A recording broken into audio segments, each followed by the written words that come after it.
नक्की की तुम्ही घरी जाऊन विचार कराल की मॅडम काहीतरी बोलून गेल्या आणि त्या बोलल्या तर त्याच्या मागे खरंच काहीतरी आमच्यामध्ये म्हणजे महिलांनी बदल करावा अशी माझी आज अपेक्षा आहे। म्हणजे डोंगरगाव येथे आज जो जागतिक मार्च दिनानिमित्त जो प्रोग्राम ठेवलेला आहे आणि आज ज्या संख्येने गावातील महिला हजर आहे, मला खरंच आनंद होते की स्वयंपाकाची वेळ झालेली आहे तरी सुद्धा महिला इथे बसून आहे। सगळ्यांच्या चेहऱ्यावरती टेन्शन दिसतंय मला की अरे बापरे कधी संपेल आणि कधी घरी जाऊन कधी स्वयंपाक करू। म्हणजे कदाचित त्या इथं आहे पण त्यांच्या संख्येने पुरुष कमी दिसताय मला, म्हणजे त्यांचे चालक मालक घरीच आहे आणि ते वाट बघताय की कधी येतील कधी स्वयंपाक करेल।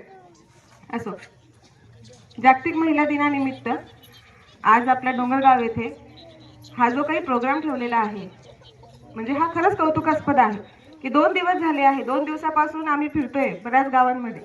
2 दिवसापासून जागतिक महिला दिनानिमित्तचे प्रोग्राम बऱ्याच ठिकाणी चालू आहे। 8 मार्चला संपूर्ण देशामध्ये प्रोग्राम होते। माझा एक प्रश्न आहे फक्त महिलांना की तुमच्यापैकी किती महिला दिवसातले 1 तास स्वतःला देतात? फक्त 1 तास स्वतःसाठी काढतात किंवा 1 दिवस की आजच्या दिवसाला 1 वेळेचा स्वयंपाक मी माझ्या मनाप्रमाणे करेल। किती जण आहे? एकही नाही। हे बघा, या सगळ्या गोष्टी ज्या आहे सक्षमीकरण, स्त्री शक्ती, फलान सगळं सगळं सगळं काही तुम्ही ऐकतात हे प्रत्येक वर्षीचं आहे। 8 मार्च आला, जागतिक महिला दिवस आला म्हणजे आपण अशाच प्रकारचे बरेच कार्यक्रम ऐकत राहतो, पण त्याच्या मागचा स्वतःमधला बदल मला वाटत नाही आजपर्यंत कोणत्या महिलेने आत्मपरीक्षण केलं असेल। कधी विचार केलाय का की का जागतिक महिला दिवस साजरा होतो, कधी पुरुषांचा दिवस का साजरा होत नाही? कधी विचार केलाय? आपण जे उपवास करतो, आज आमचा हा उपवास आहे तो उपवास आहे, कधी एखादा उपवास आहे का जो पुरुष करतात? फक्त पुरुष। जसा महिलांसाठी असतो हरतालिका महिलांनीच करायची, बरोबर, वटसावित्री महिलांनीच करायची, सगळे उपवास महिलांनीच करायचे, पुरुष कधी उपवास करतात? कधी अशी आता आपल्या ग्रामीण भागामध्ये मला वाटत नाही करवा चौथ सारखा प्रकार असेल, म्हणजे इथं कोणी करत असेल। करवा चौथ पण एक उपवास असतो हरतालिकेसारखा। का फक्त सगळ्या महिलांनी सगळं करावं? कधी विचार केलाय का बरं आपल्याला 7 जन्म नवरा आपल्याला तोच पाहिजे, नवऱ्यांना काय आपण नको? ते का बरं 7 फेरे घेत नाही आपल्या वटसावित्रीचे? कधी प्रश्न पडलाय का तुम्हाला? कारण की कधी आपण स्वतःला विचारलंच नाही। का बरं घरी आपण कधी विचारलं नाही की आज मी माझ्या पसंतीचा स्वयंपाक करेल, आज मला हीच भाजी खायची आणि मी हेच बनवेल, तुम्ही ऍडजस्ट करा? कधी झालंय असं? नाही का? कारण की ते आपण स्वतःच आपल्यासाठी करून घेतलेलं नाहीये। आपण आपलं अस्तित्व जे आहे ते पुरुषांच्या हातात देऊन बसलोय। म्हणजे नवरा जे सांगेल ते, मुलं जे सांगतील ते, वडील जे सांगतील ते, बरोबर का? मुलींना जेव्हा आई काय सांगते तेव्हा त्यांना पटत नाही, पण वडिलांनी सांगितलं मुली लगेच ऐकतात। कधीही ऑब्झर्वेशन करा तुम्ही या गोष्टीचा। आई जर काही बोलली तर आई तू गप्प बस, तुला कळत नाही। पप्पांनी काही सांगितलं का लगेच ऐकतात का? हा प्रश्न पडला कधी? हा प्रश्न प्रत्येक स्त्रियाने स्वतःला विचारा। त्यामागे एक रिझन हे आहे की पाहिजे तसा सपोर्ट, पाहिजे तशी साथ महिला महिलेला देत नाही। आपण जेव्हा आपल्या घरामध्ये 2 महिला असतात, समजा सासू आणि सून, बरोबर, असं एकही घर नसेल माझ्या माहितीप्रमाणे की तिथं थोडेसे कुरकुर होत नसेल घरामध्ये सासू सुनेची। प्रत्येक घरामध्ये होत राहते। आता मी पोलीस अधिकारी म्हणून जेव्हा काम करते, जेव्हा काही तक्रारी येतात, खास करून कौटुंबिक म्हणते मी, बाकीचे सोडा, कौटुंबिक तक्रारीमध्ये जेव्हा सून येते तर नवरा तर त्रास देतो, सासू पण देते। कधी अशी कोणती महिला सून येऊन सांगत नाही की नाही माझा नवरा त्रास देतो पण माझी सासू माझी बाजू घेते, कधी असं म्हणत नाही। किंवा एखादी सासू आली तर माझा मुलगा नालायक आहे पण माझी सून चांगली आहे, हे कधी म्हणत नाही। का म्हणत नाही? कारण की आपलं पटतच नाही।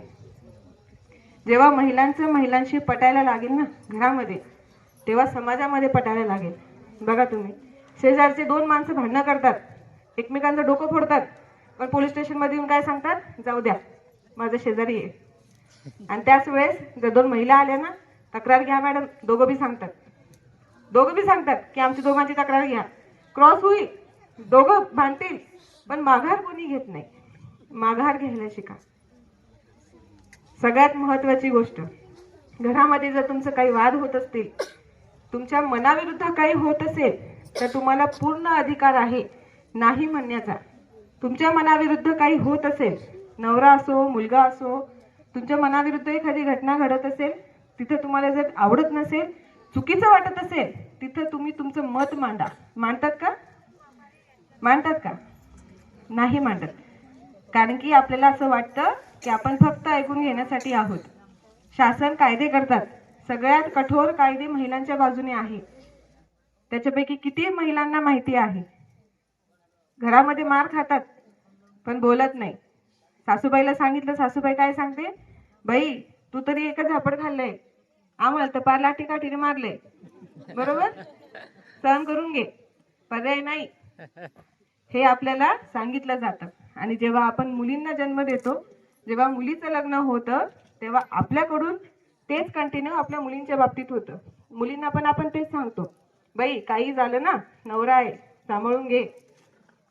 लग्न करून गेली, डायरेक्ट आता अर्थीवरच वापस यायचं, त्याशिवाय यायचं नाही. असे बरेच प्रकरण आहे. मला 13 वर्ष झाली पोलीस खात्यामध्ये. मी 13 वर्षापासून बघत आहे. एखाद्या लग्न झालेली मुलगी जेव्हा आई वडिलांना फोन करून सांगते की आई मला त्रास होतोय सासरी, तेव्हा आई काय म्हणते, बाई ऍडजस्ट करून घे. माझा प्रश्न आहे की कशासाठी ऍडजस्ट करून घे? कशासाठी ऍडजस्ट करायचं? तुम्ही आज तुमच्या मुलींना एवढं खंबीर बनवा की कोणतीही परिस्थिती आली तर तिने त्या परिस्थितीचा सामना एकदम कटाक्षाने केला पाहिजे, एकदम कठोरतेने केला पाहिजे. पण मुलगी ही सक्षम कधी बनते? जर मुलगीच आपली अडाणी आहे, तिला काही समजतच नाहीये, तिला बाहेरचं जगच माहित नाहीये, तर ती सक्षम होईल का? होईल? मुलींना सावित्रीबाई फुलेंनी एवढा त्रास सहन केला, कशासाठी केला होता? कारण की त्यांच्यावर सुद्धा स्वतःवरती अन्याय होत होता, त्यांना पण त्रास झाला. आणि मग त्यांनी सुरुवात केली, त्यांनी विचार केला की नाही, आता शिक्षणाशिवाय पर्याय नाही. आणि जर मुलगी नाही शिकली तर मुलगीचं सर्व भविष्य मातीत आहे. त्याच्यामुळे मग त्यांनी स्त्री शिक्षणाला सुरुवात केली. आज जेवढ्या मुली, म्हणजे आम्ही इथे जेवढे बसलेलो आहोत, आम्ही सगळे शिक्षण करून इथे बसलेलो आहोत. आमच्यापैकी काही ते आजी आहेत, त्यांच्याकडे शिक्षण नव्हतं पण अनुभव होता.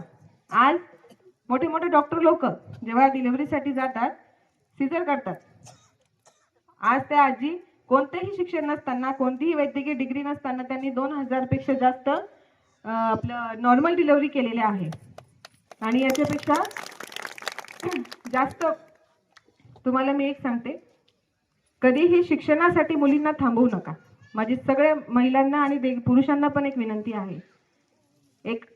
आज 2024 आणि 2025चा मी फक्त आपल्या जळगाव जिल्ह्याचा एक रेकॉर्ड सांगते. जळगावमध्ये 2024 आणि 25 या 2 वर्षामध्ये 540 मुली पळून गेलेल्या आहेत. 540 मुली 2 वर्षात, आणि 75 मुलं पळून गेलेले आहेत. रेशो बघताय तुम्ही, 540 मुली पूर्ण जिल्ह्याच्या, फक्त आपल्या जळगाव जिल्ह्याच्या. याच्या मागे रिझन काय? त्याच्या मागे कारण काय? कोणी सांगू शकेल? त्याच्या मागे रिझन हे आहे की आपण घरात बोलतच नाही, आपण आपल्या मुलांशी बोलतच नाही, आपल्याला वेळच नाही मुलांशी बोलायला. जेव्हा मुलं थोडी मोठे होतात तेव्हा आपण त्यांच्या हातामध्ये काय देऊन बसलोय? याच्याशिवाय जेवण पण जात नाही आजकाल तर लहान मुलांना.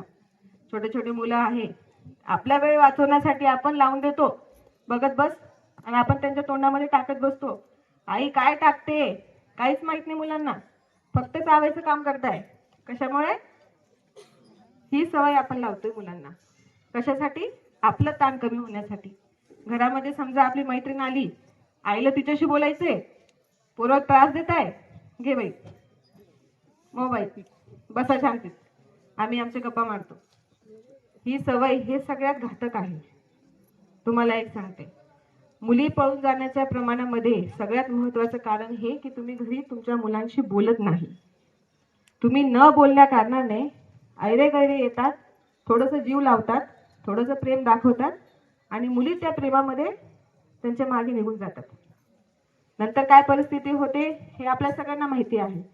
वर्ष 2 वर्षानंतर आपल्याकडे परत येतात, आई बाबा चूक झाली, आम्हाला परत द्या, परत घ्या घरामध्ये, आणि नंतर तिचं पूर्ण आयुष्य उद्ध्वस्त होतो. पण ते न जाण्यासाठी आपण काय प्रयत्न करतो? एखादी मुलगी जर तुम्हाला सांगत असेल घरामध्ये की आई मला त्रास होतोय, शाळेमध्ये जाताना एखादा व्यक्ती मला छेडतोय. आज मुलींना भीती वाटते आई वडिलांशी बोलायला, ग्रामीण भागामध्ये खास करून. शहरी भागांमध्ये मी बघितलेलं नाही, पण ग्रामीण भागामध्ये मुलींना भीती वाटते की जर मी काही मला झालेला त्रास मी माझ्या आई वडिलांना सांगितला, माझी शाळा बंद होईल. ही भीती त्यांच्या मनात आहे. आणि जेव्हा ही भीती त्यांच्या मनात असते त्यावेळेस ते तुम्हाला सांगत नाही आणि हळूहळू मग ते प्रकरण वाढत जातं. त्यामुळे माझी विनंती आहे सगळ्या पालकांना की आपली मुलगी जेव्हा शाळेत जात असेल आणि जर ती तुम्हाला काही सांगत असेल तर तिला तुम्ही सपोर्ट करा, ना की तिला ही भीती पाहिजे की नाही बाबा मी घरी सांगितलं तर माझी शाळा बंद होईल. ही भीती मुलींना नाही पाहिजे.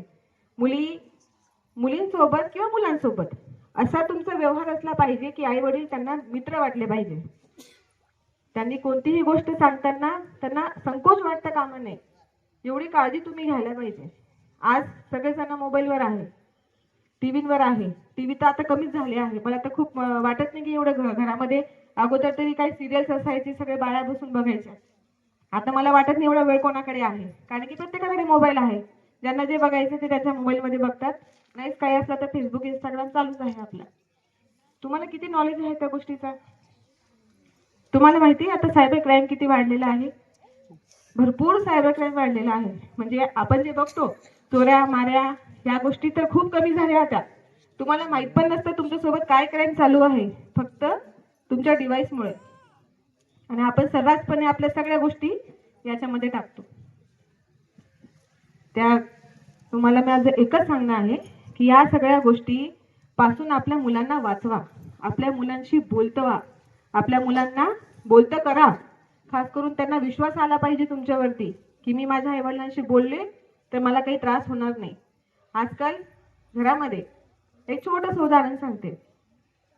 एक मुलगा आणि एक मुलगी 12वी पर्यंत शिक्षण, समजा 10वी पर्यंत शिक्षण आपल्या गावामध्ये असलं, पुढचे उच्च शिक्षणाची गरज पडली, जसं श्वेताताईंनी सांगितलं, त्यांच्या आईवडिलांनी त्यांच्या पाठीशी उभं राहून त्यांना पाठवलं. आणि आपण काय करतो? आता मी तुम्हाला सांगितलं जळगावमध्ये 540 मुली पळून गेल्या. आता अर्ध्या लोकांच्या डोक्यात बापरे काय करायचं आता, आपल्या पण घरात मुलगी आहे. आलं असेल, 100% आलं असेल. पण आता काय नाही केलं पाहिजे हे कोणाच्या डोक्यात नाही आलं. एक उदाहरण सांगते. एक मुलगी मी एका शाळेमध्ये गेली होती, शाळेचं नाव सांगत नाही तुम्हाला. त्या शाळेमध्ये मी जस्ट लेक्चर दिला आणि लेक्चरनंतर मी माझा नंबर दिला त्या शाळेमध्ये मुलींना आणि मी सांगितलं की तुम्हाला काही त्रास असेल, काही माहिती द्यायची असेल, शाळेमध्ये काही त्रास होत असेल तुम्ही मला सांगा.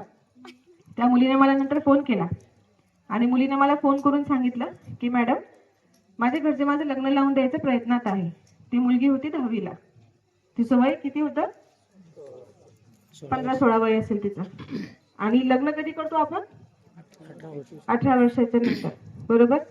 लग्नाची जर वय 18 वर्ष आहे आणि घरामध्ये जर तिच्या लग्नाची चर्चा चालू आहे, विचार करा तिची मानसिकता काय असेल. आणि ती खूप हुशार, वर्गातली सगळ्यात हुशार मुलगी ती. आणि म्हणून तिने हिंमत केली बोलण्याची. तिने सांगितलं माझं नाव सांगू नका मॅडम, पण माझ्यासोबत असंच होत आहे, माझी परीक्षा झाली 10वीची की माझं लग्न लावून देणार आहे. बालविवाह याला म्हणतात. बालविवाह शब्द ऐकला असेल तुम्ही. याच्यापैकी कोणाचं झालंय का बालविवाह? नसेल झालं. सांगितलं असलं तरी मला सांगणार नाही. म्हाताऱ्या बायांचं झालंय. तर लग्नाचं वय हे 18 वर्ष असताना मला एक सांगा, एक स्त्री म्हणून तुम्ही त्या मुलीची जर आई आहात आणि आपल्याला माहिती आहे की आपल्यावरती लग्नाचं वय 18 वर्ष आहे, तिथं आईचं कर्तव्य नव्हतं का? आईचं कर्तव्य होतं ना तिथे. तिचं नवऱ्याला सांगायचं की माझी मुलगी लहान आहे, ती 18 वर्षाची होईपर्यंत मी काय तिचं लग्न लावून देणार नाही, तुम्हाला काय करायचंय करा. पण तिथं एक स्त्री म्हणून त्या मुलीच्या मागे तिची आई होती का? नव्हती, ती सहभागी होती वडिलांसोबत. तिला भीती होती की कदाचित माझी मुलगी पळून जाऊ शकते, पण हे मार्ग नाही. तुम्हाला हा मार्ग निवडायचा नाही. तुम्हाला मुलींना व्यवस्थित समजून सांगावंच लागेल. राहिला प्रश्न फक्त मुलींनाच का, आज गरज आहे मुलांना सुद्धा तेवढ्याच मोठ्या प्रमाणात शिक्षणाची. काय नाही, लाईट गेलेली आहे, काय नाही, आवाज येतो माझा सगळ्यांना.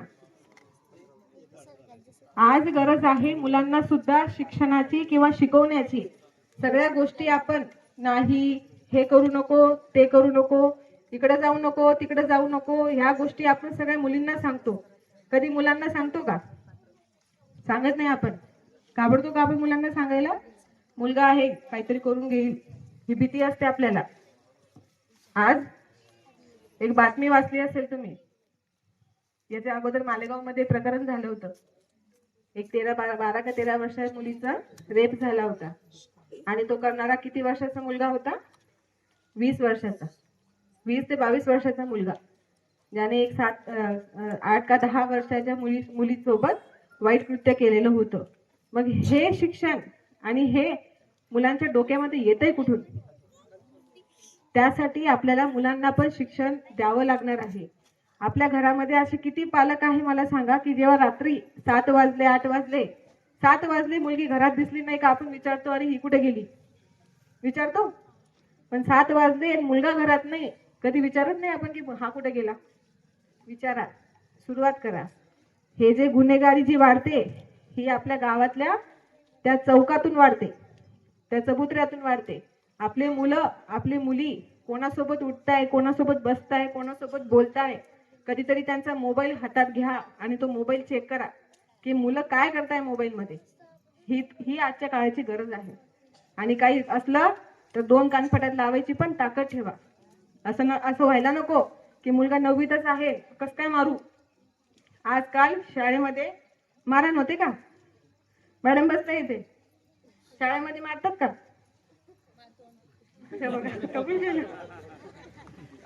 आजकाल कायदा झाला आहे शाळेमध्ये मुलांना मारू नये, पण आम्हाला माहिती आहे आम्ही मार खाऊन इथपर्यंत आलो. आम्हाला कदाचित मार बसला नसता, आम्ही इथपर्यंत आलो नसतो. आणि आपल्या मुलांना थोडंसं शिक्षकांनी मारलं का आपण लगेच काय करतो? गाजावाजा करतो की मारलंच कसं काय.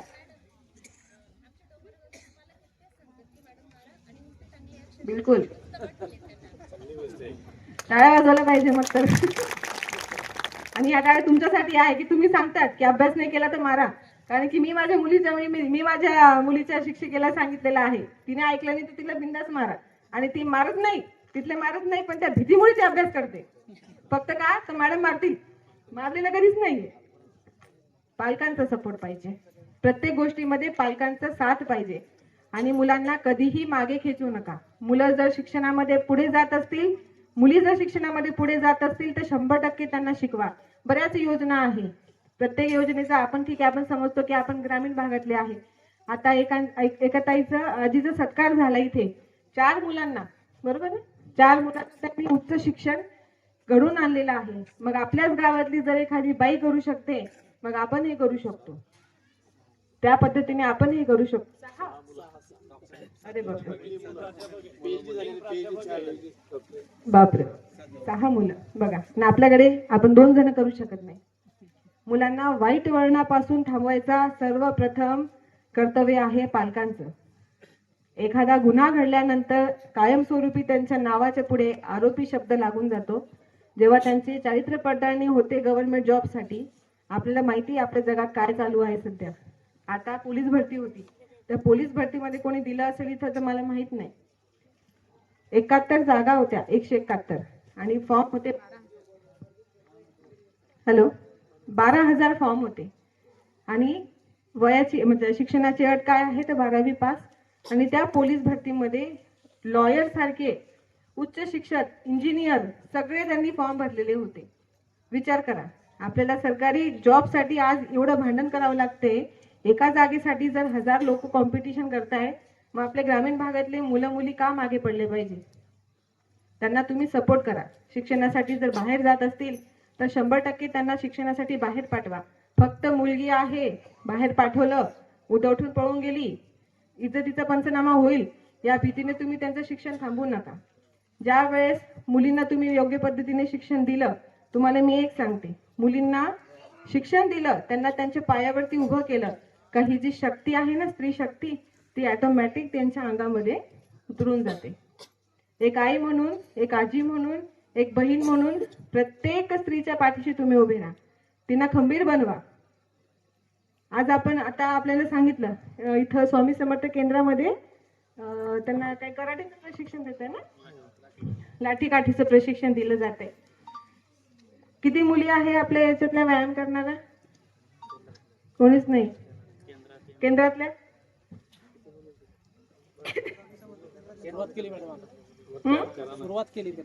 सुरुवात केली आहे. नाही, घरापासून सुरुवात झाली पाहिजे. त्यांना तसं जेवण द्या. महत्वाचं म्हणजे त्यांना जेवण द्या. हे मॅगी वगैरे जे असतात ना, कुरकुरे पुरकुरे, हे काही द्यायचे नाही त्यांना, चिप्स वगैरे. मुलांनी सांगितलं की आणून द्या, त्यांना एक ग्लासभर दूध आणून द्यायचं, पीत बस. काही गरज नाही या गोष्टींची. त्यांच्या हातातली शक्ती वाढवा. जेव्हा त्यांच्या हातात ताकद राहील तेव्हा सगळ्या गोष्टी होतील. त्यांना काहीतरी आपण मुलींना शक्यतो आपण पाठवत नाही बाहेर, काही घ्यायला काही घेऊन या असं तसं पाठवत नाही आपण.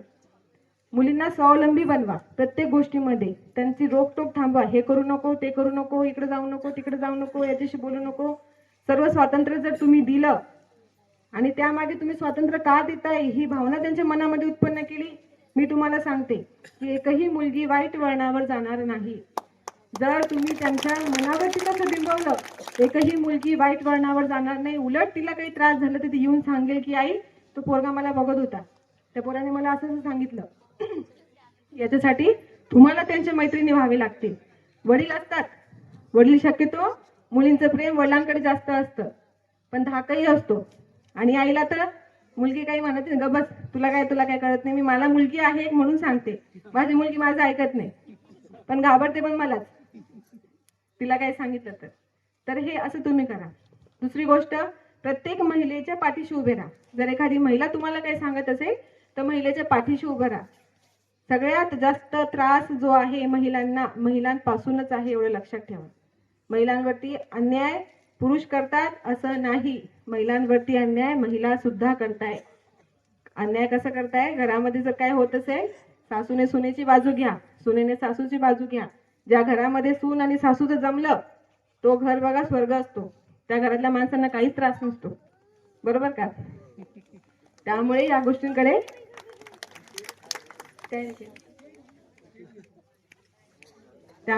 त्या गोष्टींकडे लक्ष द्या. सगळ्यात महत्वाची एक छोटस उदाहरण देते तुम्हाला. स्त्री भ्रूण हत्या शब्द ऐकलाय तुम्ही? म्हणजे स्त्रियांच्या सोबत कशी नाहीये याचं एक उत्तम उदाहरण तुम्हाला सांगते. स्त्री भ्रूण हत्येचे जे प्रमाण वाढलं होतं ते खूप मोठ्या प्रमाणात होतं. आता कायदे झालेले आहे, बरेच कायदे आहे महिलांच्या बाजूने. घरामध्ये जर तुम्हाला काही छळ होत असेल त्याविषयी कायदे आहे. कामाच्या ठिकाणी काही छळ होत असेल त्याबद्दल कायदे आहे. लहान मुलांच्या 18 पेक्षा वय कमी असलेल्या मुलींसोबत काही होत असेल त्याच्यासोबत त्याचे कायदे वेगळे आहे.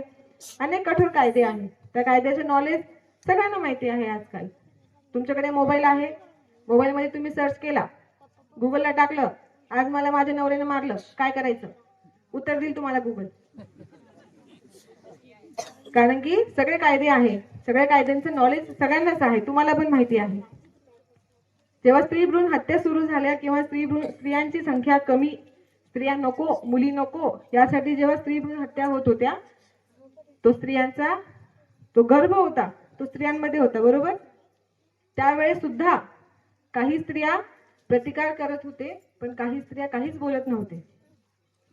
मग मला एक सांगा, जर त्यावेळेस तुम्ही बोलायला शिकले असते किंवा बोलले असते तर हे स्त्री भ्रूण हत्या कुठेतरी थांबली असती.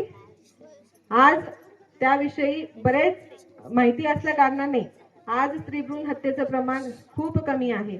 आजकाल महिलांना माहिती आहे, महिला विरोध करतायत, त्याच्यामुळे विरोध करायला शिका, बोलायला शिका. कोणतीही गोष्ट नाही आवडली तर घरामध्ये सुद्धा आपलं मत मांडायला शिका.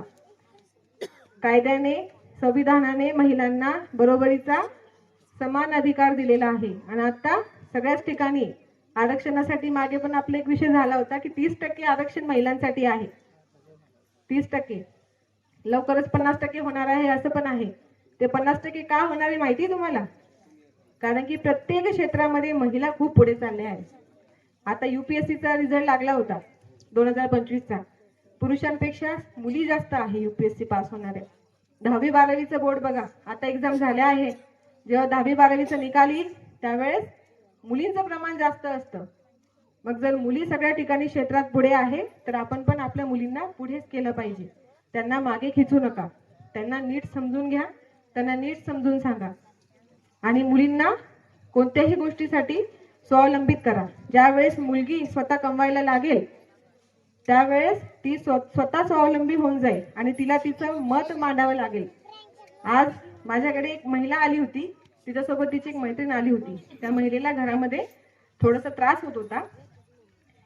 तसाच त्रास त्या मुलीला पण होत होता, तिच्यासोबतची जी आलेली होती. दोघांचा फरक तुम्हाला फक्त सांगते थोडक्यात. ती मुलगी जी होती तिलाही तिचा नवरा मारत होता आणि तिलाही तिचा नवरा मारत होता. तक्रार द्यायला जी कमवत होती ती मुलगी आली होती आणि जेव्हा तिने सांगितलं तिला जे त्रास होता ती सांगत होती मला, मी ऐकून घेतलं. तिला म्हटलं तुला काय तक्रार द्यायची, तू बाहेर जाऊन दे. बाहेर जाऊन गुन्हा दाखल करायला बसली. तिची दुसरी मुलगी होती, दुसरी बाई होती, ती माझ्याकडे आली. म्हणे मॅडम हिला जेवढा त्रास होतोय ना हिच्यापेक्षा डबल मला होतोय. म्हटलं तू पण तक्रार दे. ती काय बोलली, मी तक्रार नाही देणार. का बरं? माझ्याकडे पर्याय नाही माझ्या नवऱ्याशिवाय. ती कमवते, मी कमवत नाही. फरक बघा तुम्ही. ती कमवते, ती तिच्या पायावरती उभी आहे. आज तिला जो त्रास आहे तिने तिच्या नवऱ्याला सोडला तर ती तिचं ती करू शकते. पण मी कुठं जाऊ? मला तर माझ्या आई वडिलांनी लग्न करून सोडून दिलेलं आहे. मी सासरी आहे, मी माहेरी जाऊ शकत नाही. घरची परिस्थिती शेतकऱ्यांची आहे, मी शेतकरीची मुलगी आहे. आणि मग मला जर त्रास होतोय तर मग मी जाऊ कुठे? नंतर नवऱ्याला जर कळालं की मी पोलीस स्टेशन पर्यंत गेली आणि तक्रार दिली तर तो तुम्हाला जास्त त्रास देईलच. आणि मला सोडून दिल्यावर मी पुढे काय? म्हणजे पुढे काय हा जो प्रश्न तिने मला सांगितला. ती त्रास सहन करत होती पण ती तक्रार द्यायला आली नाही पुढे. कशासाठी नाही आली? कारण की ती स्वावलंबी नव्हती, ती कमवत नव्हती. म्हणून आज तुम्हाला एवढ्या इथे मुली बसलेल्या आहे. या सगळ्या मुली म्हणजे मला डोंगरगावची एक मुलगी अग्निवीर झाली असं झाले ना CRPF मध्ये. तर जर एक मुलगी अग्निवीर होऊ शकते, या सगळ्या मुली आहे ना, या सगळ्या मुली होऊ शकतात. फक्त यांना गरज आहे तुमची. तुम्ही जर त्यांच्या पाठीशी उभे राहिले, तुम्ही जर त्यांना व्यवस्थित शिक्षण करू दिलं तर आज याच्यातली बऱ्याच मुली उद्या उठून इथं बसतील आणि तुम्हाला सत्कार करण्यासाठी बाहेरचे लोक नाही, याच मुलींना इथं बसून त्यांचा सत्कार करावा लागेल. आणि तो दिवस लवकर यावा अशी माझी तुमच्याकडून अपेक्षा आणि इच्छा आहे. आणि त्यासाठी तुम्ही मुलींना तेवढं शिक्षण द्या. मुलींच्या शिक्षणासाठी त्यांना मागे खेचू नका, काहीही परिस्थिती असली तरी. आणि फक्त मोबाईल पासून मुलांना दूर ठेवा, एवढं माझी सगळ्या पालकांना विनंती आहे. काहीही होत नाही, मोबाईल दिल्याने आपले मुलं मागे होत नाही. त्यांचं शिक्षण जे चालू आहे त्यांना ते शिक्षण घेऊ द्या. मुलांना जोपर्यंत मुलं 18 वर्षाची होत नाही तोपर्यंत त्यांना मुलांना मोबाईल देऊ नका, कृपया करून.